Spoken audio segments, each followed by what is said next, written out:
Hey guys, Joel Frank here, market analyst for YouTrading, and in today's video we're going to be taking a quick look at a trade idea that I'm monitoring at the moment. The trade idea does relate to cable, or the exchange rate between the British pound and the US dollar. You can see here I've got cable on one-day candlesticks, and we're seeing quite a big move lower this morning on Thursday, the 3rd of November, down nearly 2%. We had the Fed meeting yesterday, which was hawkish. They raised interest rates by 75 basis points as expected, but then Powell in the post-meeting press conference was basically, he was very hawkish. Like, I think he said it's very premature to be talking about any pause in rate hikes.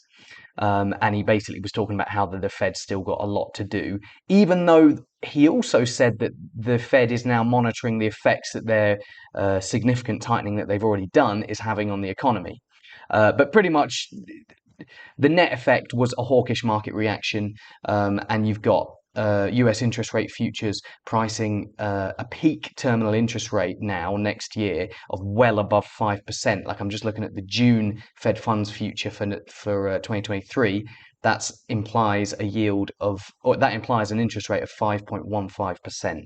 So, and that's jumped in the last couple of days. So that's supporting the dollar. But then you had the Bank of England this morning as well. They also did a 75 basis point rate hike, but two of the nine Bank of England policy rate setters didn't back the 75 basis point rate hike. And the Bank of England, in terms of its sort of economic commentary, I mean, maybe not dovish, because they're not dovish, they're hiking interest rates very aggressively. But it was very pessimistic. Like, they were talking about how potentially the UK economy could now be in like a 2-year recession. So that seems to have been interpreted as dovish and is weighing on the pound. So yeah, that's pretty much a summary, guys, of why we're slumping this morning. And it looks to me that we're very likely to test this resistance area in the 109 to or the 109.50 to 110.50 area, pretty much around 110.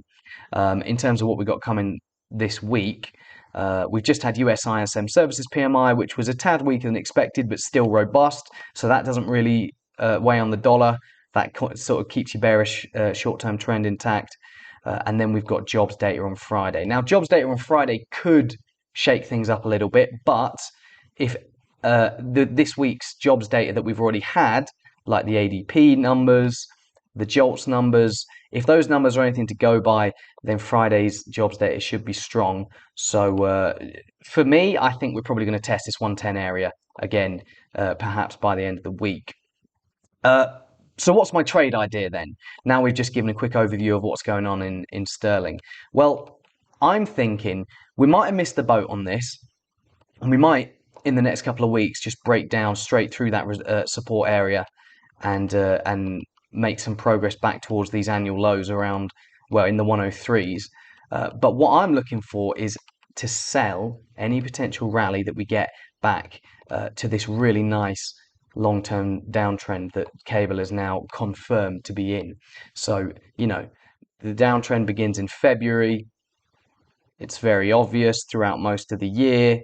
And we recently had a rejection. Now, if we get back to anywhere in the 115 area, 114 area, sort of around, let me draw a little square actually to make it a bit clearer, around here in the next couple of weeks, for whatever reason, perhaps, perhaps sentiment in stocks picks up a little bit, US long yields start to fall a little bit, maybe something changes that sort of takes the short-term wind out of the dollar, and we rally back to the 114 area, I would be looking to sell. Why? Because I think the long-term macro trends remain in the dollar's favor. Okay, you've got a US economy which is outperforming the UK economy and the European economy. Even though the US economy is slowing and is weakening, it's still outperforming. Okay, because we're talking about a UK economy that's already in recession. We're not having that discussion in the US. You've got inflation in the UK and the US, which are both very, very hot. But US inflation is more about core price pressures, whereas European and UK inflation is more about the energy crisis.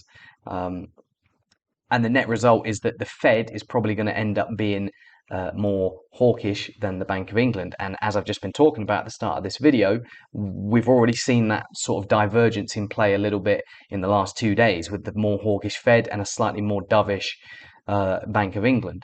So I expect these trends are going to continue. You've also got other things like I expect that the US labour market's probably going to remain pretty strong for the foreseeable future. Another reason to keep the Fed more hawkish than the Bank of England. And for me, that suggests that this long-term trend is going to continue, and I continue to look to sell any cable rallies. But yeah, guys, that's the trade idea that I'm monitoring at the moment. Hope you all enjoyed the video, and I'll see you all in the next one.